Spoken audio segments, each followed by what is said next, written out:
2학기 2차 지필평가 내용 정리를 시작하도록 하겠습니다. 잘 들어주시면 좋은 결과가 있을 겁니다. 먼저 첫 번째, 지구상의 물. 지구상의 물은 크게 담수와 해수로 나눠져 있고요. 해수는 바닷물이죠. 그리고 담수는 육지의 물입니다. 그래서 얘네들을 크게 놓고 이렇게 가볍게 그려봤을 때 담수가 차지하는 비율은 거의 없다시피 해요. 요거밖에 안 된다고. 대부분을 차지하는 게 이게 모르겠는데 담수입니다. 그래서 70 되겠죠. 자, 이렇게 많은 부위를 차지해요. 그러면 이렇게 차지하게. 자, 이렇게 색깔이나 그런 거를 신경 쓰는 이유는 보기 좋은 떡이 먹기도 좋고 쓸데없이 이렇게 색깔을 칠하는 거죠. 자, 또 이 담수는 물이 있다고 생각했을 때 되어져 있냐면 3분의 2 이상이 되어져 있습니다. 빙하 많은 부위. 퍼센티지까지는 배우지 않으셔도 돼요.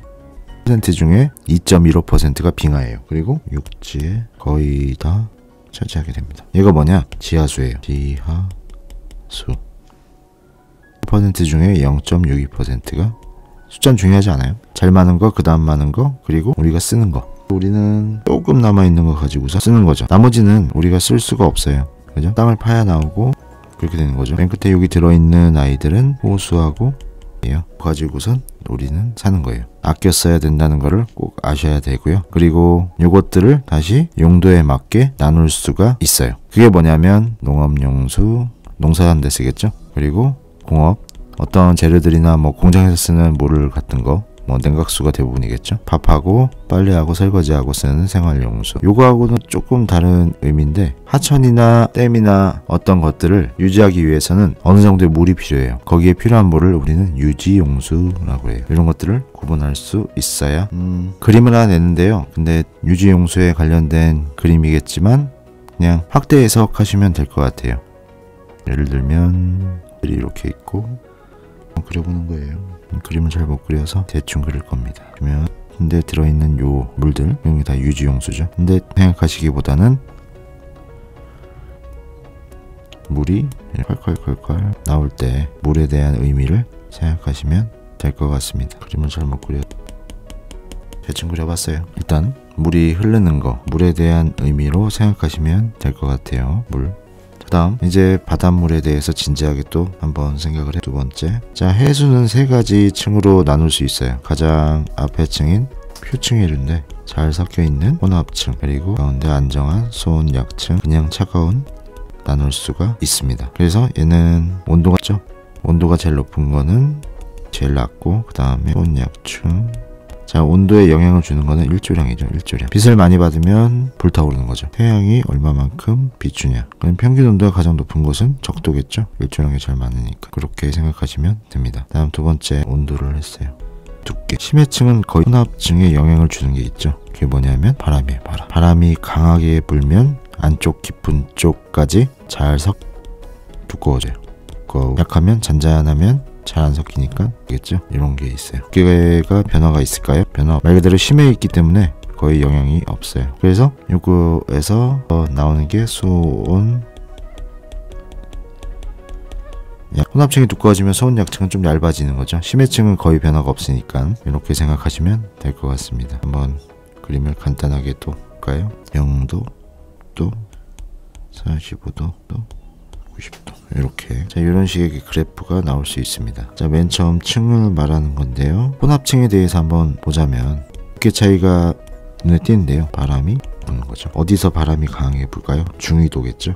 부는 겁니다. 다음 두 번째, 이걸 맞춰서 중간 정도 이렇게 되는 거죠. 수온 약층도 이렇게. 그래서 수온 약층 이렇게 된 겁니다. 해층은 의미 없이 그냥 낮은 온도에서 쭉쭉쭉 살고 있는 거죠. 그래서 1000m에서 그냥 끝나는 겁니다. 500m 정도. 이렇게. 너무 쉽죠? 이건 또 100점이 너무 많이 나올까 걱정입니다. 선생님도 맨날 이런 소리 하죠. 죄송합니다. 그냥 100점 맞는 사람은 아무도 없어요. 자, 이렇게 층을 나눠봤습니다. 자, 하나 더요.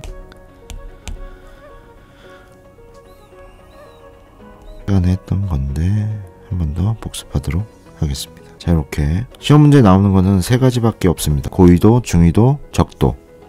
자, 온도가 제일 높으니까 요거는 얘는 중위도, 얘는 일관성이 있네요. 얘는 또는 수업시간 이렇게 팽팽한 구간이 이렇게 임팩트 있게 나오는 이유는 영향이라고 했죠. 그래서 적도보다는 두꺼운 을 갖고 바람 때문에 그런 건데, 자, 이렇게 온도가 일정하게 내려가는 이유는 대류 현상이 없기 때문이죠. 자, 층을 이렇게 크게 놓고 본다면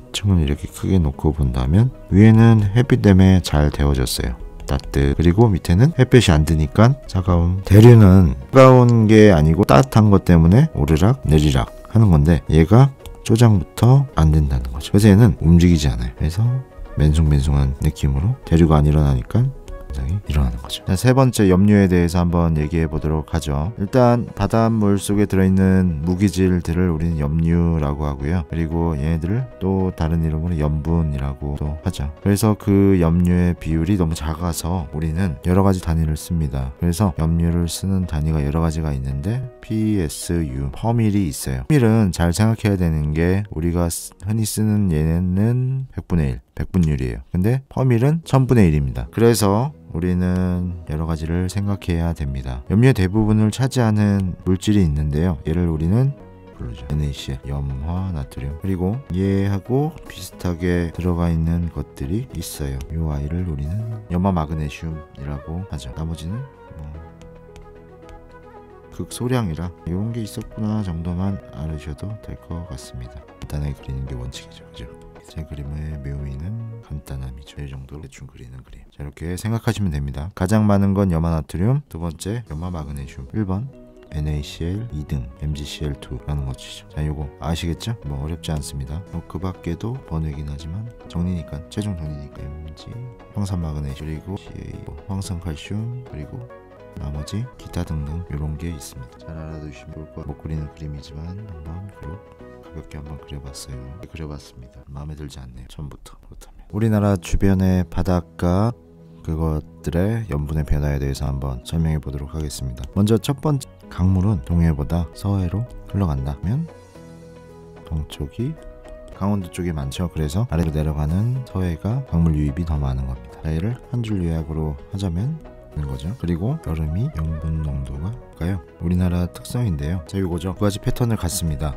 강물 유입은 동해보다 잘못됐네. 정정합니다. 서해가 훨씬 많아요. 왜냐하면 동해가 높고 서해가 낮기 때문에 물은 높은 데에서 낮은 곳으로 흘러가기 마련이죠. 그래서 서해 쪽이 평균 염분이 동해보다 낮습니다. 여름철이 겨울철보다 염분 농도가 낮아요. 왜냐하면 비가 많이 오기 때문에 강수량이 더 많아서 그런 거죠. 이 패턴을 알면은 요 2번 문제는 잘 풀 수 있을 것 같습니다. 그럼 다섯 번째, 위도별 염분. 전 세계적으로 염분 농도는 35퍼밀. 그래서 얘를 기준으로 또 퍼밀 이렇게 했을 때 염분의 농도가 어떻냐 패턴을 가져요.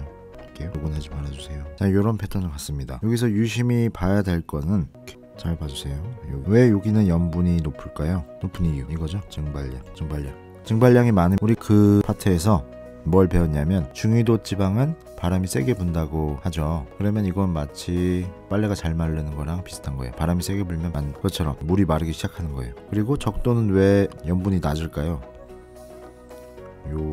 얘는 강수량이 많기 때문이죠. 강수량. 이유가 높은 이유는 증발량이 많아서 짜졌고, 그리고 싱거운 이유는 강수량이 많아서 싱거워지는 거죠. 자, 요 패턴을 좀 알아두셨으면 좋겠습니다. 자, 요게 중요한 게 요거예요. 변곡점. 얘를 좀 풀어서 써보면, 적도지방은 강수량이 증발량보다 많아요. 그러면 염분의 농도가 떨어지겠죠. 그럼 중위도는 강수량보다 증발량이 더 많아요. 그럼 물이 증발되니까 염분의 농도가 올라가는 거죠. 극지방. 얘는 해빙입니다. 얘는 뭐냐면 뭐하고 비슷하냐면 강수량이랑 비슷한 거예요. 그러니까 농도가 떨어지는 거죠. 평균보다 떨어진다는 거예요. 얘를 알아두셨으면 좋겠습니다. 이 파트 이 정도로 한번 해보도록 하죠. 그 다음 6번, 우리나라 바다의 흐름이죠. 바다의 흐름. 자, 이렇게 여기서는 난류와 한류만 이렇게 할 것 같아요. 그리고 제일 중요한 여기 우리가 뭐라고 하냐면 노경, 역. 자, 여기는 황해 난류, 동안 난류, 간 난류, 해류. 자, 이렇게 이런 바닷물들이 흐른다는 거. 저위도서에 흐르는 바닷물의 온도는 따뜻하죠. 그래서 다 난류가, 그래서 그 해류라고 하고, 그게 서쪽으로 가면 황해 난류, 동안 난류, 그리고 북한에서 내려오는 차가운 물, 그래서 북한 난류. 이렇게 알고 계시면 될 것 같습니다. 어렵지 않죠? 그 다음 이제부터 열 파트로 넘어가도록 하겠습니다. 파트 7번. 열이 전달되는 방법은 세 가지가 있어요. 첫 번째, 전도죠. 얘는 곧 주로 뭐에서 잘 될까요? 자, 이런 개념이죠. 진동이 이렇게 있으면 있는 아이들은 자, 요런 겁니다. 이쪽에 분자 운동 에너지가 이게 포인트죠. 분자 운동 에너지의 이동, 이쪽 활발, 미약 그런 거죠. 얘를 끄면 평균적으로 맞춰지는 게 전도입니다. 열평형이라고도 하고요. 어쨌든 뜨거운 쪽에서 활발한 쪽에서 미약한 쪽으로 분자 운동 에너지가 전달되는 거, 열 에너지가 전달되는 걸 우리는 전도라고 합니다. 그 다음 두 번째 대류. 기체 대류는 액체나 기체 물질이 열에 의해 부피가 변하고 그것 때문에 밀도 변화가 생겨서 열에 의해서 달궈지면은 부피가 커지기 때문에 밀도가 작아서 위로 가고, 그리고 냉각 되면은 부피가 다시 작아지기 때문에 밀도가 커져서 그래서 이렇게 물을 또 끓이면 달궈진 것들은 위로, 그리고 공기층에 의해서 식어진 것들은 아래로 오죠. 이게 대류예요. 어렵지 않죠? 물이 끓어오르는 것, 대표적인 대류 현상 중에 세 번째 복사에 대해서 한번 얘기를 해보도록 하겠습니다. 복사는 매질 없이, 통과하는 물질 없이 직접적으로 이동하는 열에너지 전달 현상입니다. 그래서 이렇게 태양으로부터 직접적으로 지구까지 오는 열에너지, 얘를 태양 복사 에너지, 그리고 지구에서도 그 에너지를 받고 다시 튕겨져내는 그 복사 에너지를 지구 복사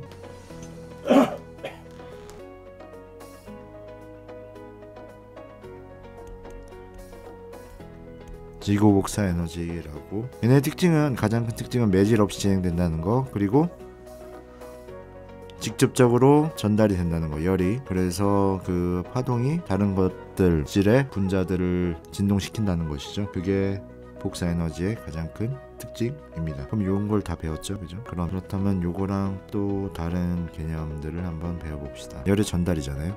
다른 말로 하면은 반열이죠. 반열은 뭐냐면 대류 그리고 전도를 막아키는 것이죠. 얘를 한번 그려보도록 하죠. 단열의 대표적인 것이 보온병이죠. 우리가 또 말하는 텀블러, 그런 것들 있죠. 얘들은 반으로 쪼개져 보면은 겹으로 쌓여 있다는 것을 알 수가 있어요. 그래서 요 파트를 진공으로 만들어서 일단 복사를 차단하고, 그리고 떨어지는 물질로 여기를 차단, 진공은 복사, 그리고 여기서도 복사가 나가겠죠. 복사. 근데 그거를 뚜껑으로 이렇게, 이쪽 안에는 대류를 하지만 바깥쪽이랑 대류를 막기 위해서 뚜껑이 있는 거죠. 그래서 보온병은 단열의 예로 좋은 예가 되는 거죠. 그래서 전도, 복사를 차단해야지 열이 바깥으로 새는 것을 막을 수 있는 거죠. 자, 그래서 보온병 단열의 한 예로 될 수 있습니다. 건물을 때 벽 사이를 두고 여러 가지 단열재들을, 이런 것들을, 걔네들은 목적을 써서 이렇게 나오죠. 단열 이렇게 하는 거죠. 이거 잘 알아두시길 바라겠습니다. 다음 아홉 번째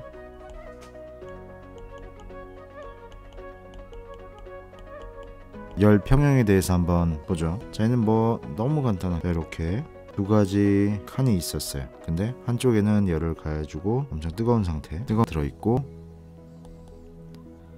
한쪽에는 그냥 설렁설렁한 상태. 얘가 고온, 얘가 저온, B라고 했을 때 열은 어떻게 움직일까요? 이렇게 운동 에너지가, 열 에너지가 이렇게 가겠죠. 그래서 결국은 C가 분자 운동 에너지 상태가 같아질 거고요. 그리고 온도도 에너지 상태 같으니까 온도가 A하고 B하고 똑같게 변할 겁니다. 자, 이런 상태를 우리는 열평형이라고 합니다. 얘를 그래프로 하나 그려보면 빨강이를 A, 그리고 차가운 I를 B라고 했을 때 빨강색의 I는 뚝 이렇게 떨어질 거고, 그리고 파란색의 I의 온도는 같아지겠죠. 자, 이 온도를 열평라고 합니다. A는 분자 운동 에너지가 떨어질 거고, B는 온도가 높아지니까 분자 운동 에너지가 높아지겠죠. 자, 이렇게 요런 거를 좀 알아두셨으면 좋겠습니다.